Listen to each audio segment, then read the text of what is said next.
Of the land. On a weekly basis when I can. And to the gentleman who asked me if I was receiving disability, I'm not. I'm old and I'm on retirement. Thank you very much.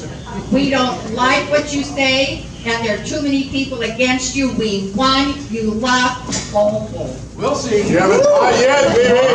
Hold drop.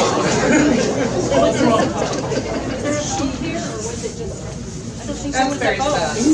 I'm Karen Adams, and I'm a local here in the state. I'm new, but since I moved to Nevada, I started volunteering at Sloan Canyon. I started volunteering at Red Rock Canyon, or volunteering at Goldview.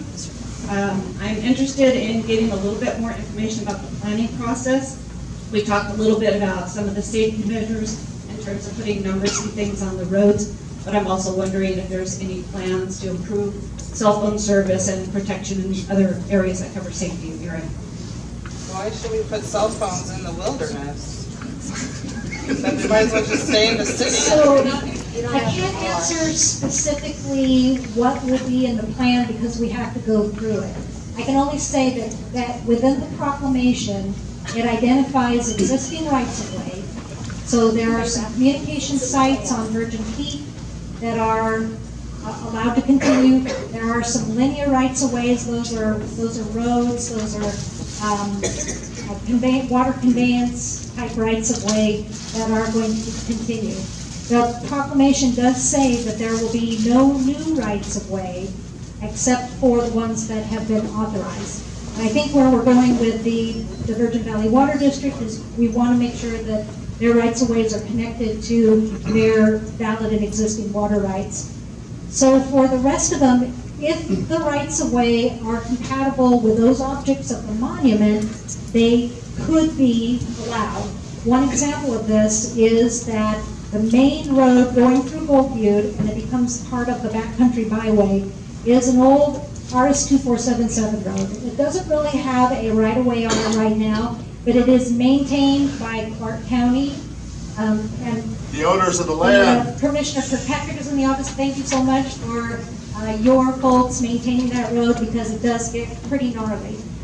So that is an example of a linear feature that we probably would want to at least analyze to see if that would add to the values of the monument, add to safety, and we have to go through the planning process to identify those. But it was a good question. Thank you. I have a question for the mayor. What would you do if they came in and took over your job here in the city? Not your turn.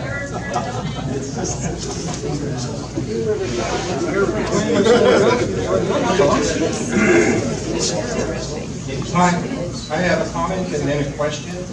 I've gone through this planning process in Greater Teton National Forest. We had over 500 miles of ATV trails. We're now down to less than 100. The forest, that's their planning process. They never give you more, they take away what they have. We're all Indians today. Sorry. Are you going to assure the user of Goldview that currently go out and enjoy it with ATVs and anything else, that you won't close 1 mile of the 600 miles of roadway? They can't assure that. They can't. They won't. And you won't get a say when it happens. No, I cannot promise.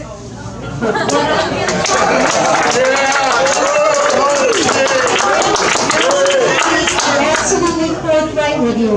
What I can do, we have 600 miles of roads. We're going through a planning process. We're going to keep roads open. Who is we? The Bureau of Land Management. No, it's the people that own the land, not you. We control it. We have a say, and you won't give it to us. To the town of Bunkerville, to Moapa Valley, to Moapa, and to all the citizens is, I don't expect you to love this route designation plan that we've done. Over less than 10% of the roads were closed.